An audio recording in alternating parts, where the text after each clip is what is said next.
حضور علیہ الصلاۃ والسلام نے فرمایا کہ مومن کا معاملہ بھی بڑا عجیب ہے کہ اسے اگر تکلیف ہوتی ہے تو اس پر وہ صبر کرتا ہے، یا اسے خوشی ملتی ہے تو اس پر وہ شکر کرتا ہے، تو دونوں صورتوں میں اللہ اس کو اجر عطا کرتا ہے۔ اور یہ صرف شان مومن کی ہی ہے کہ وہ مصیبت پر صبر کرے، بلکہ فرمایا کہ مومن کے پاؤں میں کانٹا بھی چبھتا ہے تو اس کا بھی اس کو اجر دیا جاتا ہے، اس کے درجے بلند ہوتے ہیں، اس کے گناہ معاف کر دیے جاتے ہیں، اس کی خطاؤں سے درگزر کر لیا جاتا ہے۔ لیکن یہ مشروط ہے اس تکلیف کو صبر کے ساتھ برداشت کرنے سے۔ اگر وہ واویلا کرتا ہے، ناشکری کے کلمات کہتا ہے، تو تکلیف تو ختم نہیں ہوتی لیکن اجر زائل کر دیا جاتا ہے۔ تو اس لیے ہمیں ہر صورت کے اندر صبر کے دامن کو مضبوطی سے تھامنے کی تلقین کی گئی ہے، اور اہل ایمان کو یہ بھی سبق دیا گیا کہ جب انہیں کوئی بھی مصیبت پہنچتی ہے تو وہ کہتے ہیں انا للہ و انا الیہ راجعون، کہ ہم اسی کے ہیں اور اسی کے حضور پلٹ کے جانا ہے۔ تو یہ وہ امر ہے کہ جو ان کی طبیعت کے اندر ٹھہراؤ پیدا کرتا ہے اور ان کی زندگیوں کے اندر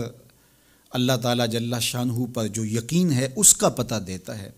اگر مصیبت کو اللہ کی طرف سے سمجھ کے مان کے صبر کیا جائے، اس کو مقدور سمجھا جائے، اس پر واویلا نہ کیا جائے، اللہ کی نافرمانی کا کوئی کلمہ نہ بولا جائے، اپنے عقیدے میں تزلزل نہ آنے دیا جائے، اپنے رویوں کی خوبصورتی کو زائل نہ ہونے دیا جائے، تو اس کا مطلب ہے کہ وہ شخص مومن ہے، اس کا یقین ہے کہ یہ اللہ کی طرف سے ہے۔ تو پھر اس کے یقین کے صلے کے اندر اللہ اس کو پھر ہدایت قلب کا چراغاں نصیب کرتا ہے۔ اور فرمایا واللہ بکل شیء علیم، اور اللہ ہر شے کو جاننے والا ہے، اسے پتہ ہے کہ کسی پر مصیبت نازل کیوں کرنی ہے،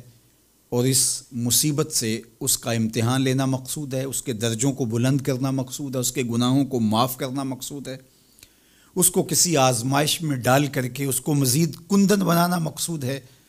یا اس کا کیا مقصود ہے، اس کو سزا دینا مقصود ہے، یہ اسے پتہ ہے۔ تمہارا رب تمہاری طرف آنے والی جو تکلیفیں ہیں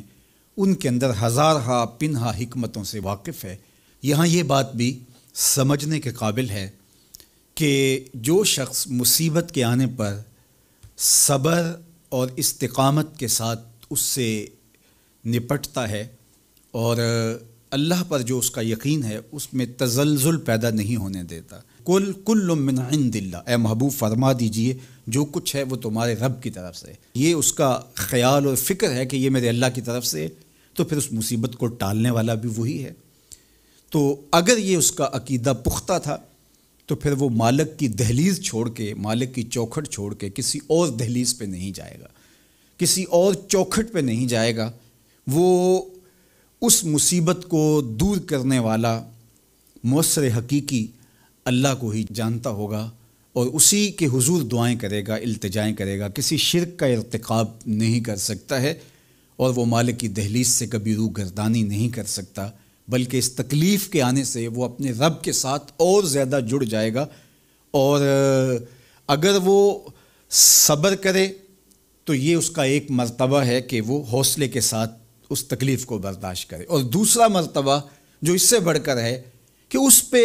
اللہ کی رضا کے سانچے میں اپنے آپ کو ڈھال لے کہ جے سونا میرے دکھ وچ راضی، میں سکھ نو چلے ڈاواں۔ اگر وہ اس بات پہ راضی ہے تو کوئی بات نہیں ہے، میں اس پہ راضی ہوں کہ میرے رب کی یہ رضا ہے۔ تو یہ دونوں چیزوں کا مل جانا، یا دونوں میں سے کسی ایک کا مل جانا، یہ اللہ کی طرف سے اس کو دیا گیا انعام ہے جو اس مشکل حالات میں اس کو حاصل ہوتا ہے۔ اب وہ کس کیفیت میں ہے اللہ تعالیٰ اس کو خوب جانتا ہے، کہ وہ اس پہ صبر کر رہا ہے یا اس کا اندر ڈول رہا ہے، اس کا عقیدہ کمزور تھا اور وہ کمزوری کے باعث جو ہے وہ تزلزل کا، تذبذب کا شکار ہو گیا، تو یہ تمہارا رب خوب جانتا ہے۔ تو تمہارے سینے کے اندر چھپی ہوئی کیفیت تمہارے رب کے علم میں ہے۔